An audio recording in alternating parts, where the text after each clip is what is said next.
them all what I'm made up. Strut down the hall, won't stop till I get enough. Welcome to the Deep Dive. Today, we're really zeroing in on a story that's been getting a lot of traction, the communication methods of U.S. Defense Secretary Pete Hegseth. That's right. We're looking at a BBC News report, which itself builds on reporting from CBS News and the New York Times. And it raises some, well, let's say eyebrow-raising questions about how information, potentially sensitive information about military operations, is being shared. So our mission today, for you listening, is to cut through the noise, figure out what's actually been reported, who's involved, and why this is stirring up controversy. Exactly. Let's get straight to it. Okay. So what's really come out recently is this information about a second private signal messaging group, not just the one we heard about before. Second one. Yeah. And the second one was apparently called Defense Team Huddle. Team Huddle, Yeah. right. And the report mentions specific dates. It does. It points to messages sent on March 15th. Okay, March 15th. And what was actually in these messages? What kind of info are we talking about? Well, this is the crucial part. The reports say these messages included flight schedules, specifically for American FA-18 Hornets. FA-18s, those are combat jets. Exactly, multi-role combat jets. And these schedules were related to strikes against Houthi targets in Yemen. So operational details. All right. Okay, that sounds pretty specific. And who was reportedly in this team huddle group? This is also quite interesting. It really is. According to the reports, you have Hegseth's wife, Jennifer. Now, she used to be a Fox News producer, but crucially, she doesn't have an official role at the Pentagon. No official Pentagon role. Yeah. Got it. Who else? And there's his brother, Phil Hegseth, who does hold a position at the Department of Defense. Okay. And also his personal lawyer, Tim Parlacour, who interestingly also holds a DOD position.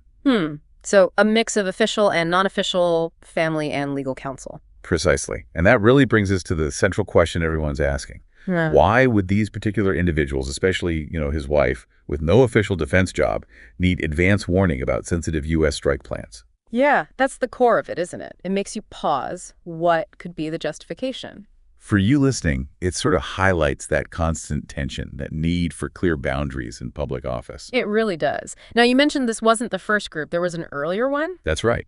The existence of the first signal group was actually revealed by Jeffrey Goldberg over at The Atlantic. He was apparently added to it by mistake. By mistake. Wow. Yeah. And interestingly, that first group also discussed information related to the strikes in Yemen. So it looks like a bit of a pattern, maybe, using this specific app, Signal, for these kinds of discussions. It certainly raises that question. Okay, so we have these two groups, discussion of military operations. What's the official line from the White House on all this? Well, the White House told the New York Times quite clearly that in their assessment, no classified information was shared in either of these signal groups. No classified information. That's their stance. That's their official stance, yes. They're essentially saying the info shared, well, maybe operational, didn't cross that classified threshold. I'm guessing not everyone agrees with that assessment. The report mentioned former defense officials raising concerns. Exactly. There's pushback. Former U.S. defense officials quoted are questioning that. Their big worry is that discussing operational details like flight schedules, even if maybe not top secret classified, on a private messaging app like Signal, well, it could put U.S. personnel at risk. How so? What's the specific risk they see? The concern is about disseminating operational information outside of secure official government channels. They argue it just inherently introduces vulnerabilities, potential leaks, ways for adversaries to get insights they shouldn't have. Right. But Signal is known for its security, isn't it? That end-to-end encryption. It absolutely is. Signal provides very strong end-to-end encryption, meaning the messages are scrambled between the senders and receivers' devices. Third parties theoretically can't intercept and read them in transit. So what's the problem then from a security perspective? The problem isn't necessarily the encryption during transmission. The vulnerabilities, as these experts point out, lie elsewhere. What if someone's phone is compromised, hacked, or physically accessed? Or if it simply falls into the wrong hands? And crucially, in this case, what if people are added to the chat group who don't have the proper security clearances or an official need to know for that specific information? The encryption doesn't help you then. That makes sense. The encryption protects the message between phones, but not what happens on the phones or who is looking at them. Precisely. And that's why the experts cited in the reports really emphasize that actual classified communication, the really sensitive stuff, is meant to happen on secure government-controlled systems. Systems built specifically for this purpose. Yes. Systems with multiple layers of security, audit trails, strict access controls, things, a commercial app, even a secure one like Signal, just doesn't provide. Okay, that distinction is really important. So let's shift gears slightly. Why are these U.S. strikes happening in Yemen in the first place? What's the background there? The U.S. says these strikes are retaliation. They're a response to attacks by the Houthi rebels based in Yemen against cargo ships in the Red Sea. Right, those attacks have been in the news quite a bit. They have. They started back in November 2023.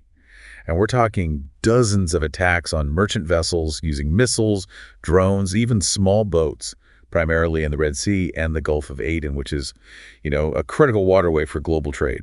And these attacks have had real consequences, haven't they? Definitely. The report notes that 2 ships have actually been sunk as a result. Another one was seized by the Houthis, and tragically 4 crew members have been killed in these incidents. So, very serious impacts. What's the Houthis' stated reason for doing this? They claim they're acting in support of Palestinians amid the conflict in Gaza. They often say they're targeting ships linked to Israel, the U.S., or the U.K., though these claims are often not accurate. They seem to target ships more broadly. And the report also mentioned a recent specific U.S. strike with significant casualties. Yes. There was a recent U.S. airstrike mentioned that hit an oil terminal in northwestern Yemen. The Houthi-run health ministry there reported really high numbers, at least 74 people killed and 171 injured. Wow. And the Houthi government called that specific strike a war crime. So it really underscores how intense and, frankly, brutal the situation is there. Absolutely. A very volatile context for all of this. Okay, let's bring it back to Secretary Hegseth. This second signal group revelation, it seems like it's adding fuel to an existing fire, doesn't it? The report mentions other controversies. It does. It notes that this comes at a time when Hegseth had already faced scrutiny. For instance, he recently fired 3 top officials. The stated reason was an unauthorized disclosure. But they dispute that. They reportedly dispute that reason, yes. Yeah. Which suggests, possible internal disagreements or tensions within the department already. And there seem to be very different views on the overall situation inside the Pentagon right now. Completely different. You've got John Olliott, who was a Pentagon spokesperson until recently. He wrote an op-ed for Politico describing the situation as total chaos. Total chaos. That's strong language. Very strong. And he suggested it's become a major distraction for the president. Okay. But that's not the current official line, is it? Not at all. The current Pentagon chief spokesman, Sean Parnell, he went on X, formerly Twitter, and essentially dismissed these criticisms. He accused what he called the Trump-hating media of targeting people loyal to the president's agenda. So a very political defense. Yes, and he specifically doubled down on the White House statement, denying any classified information was shared in those signal groups. So you have these starkly contrasting narratives, chaos versus targeted attacks. And all this is happening while Hegseth is managing, what's the budget figure again? It's massive. $892 billion.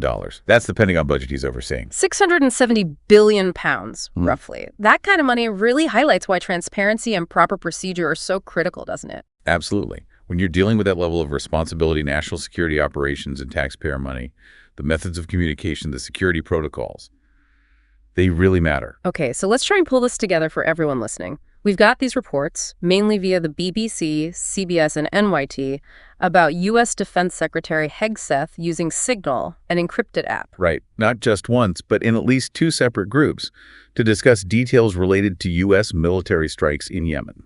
And the second group, this team huddle, included people like his wife, who has no official Pentagon role, raising big questions about who needed this information and why. The White House says no classified info shared. But former defense officials are worried, saying discussing operational details like flight times on private apps is risky for personnel, regardless of classification level. And this whole thing is playing out against the backdrop of the actual conflict, U.S. strikes responding to Houthi attacks on shipping in the Red Sea, which have caused deaths and sunk ships. Plus, you've got this internal Pentagon drama. Recent firings, accusations of chaos from one former official, and strong denials and accusations of media bias from the current spokesperson. So it's a complex picture, which leaves us, and you listening, with a pretty significant question to think about, doesn't it? I think so. You have these incredibly convenient tools now, encrypted apps like Signal, that make communication instant, easy. But then you have the rigid, necessary security protocols for handling truly sensitive government and military information. So the question is, how do you balance those? How do institutions, especially something like the Department of Defense, navigate this tension between the speed of modern communication and the absolute need for operational security? What challenges does this present for the future? And maybe, what does this episode tell us about how information is actually being handled versus how it should be handled at the very highest levels? It's something worth mulling over.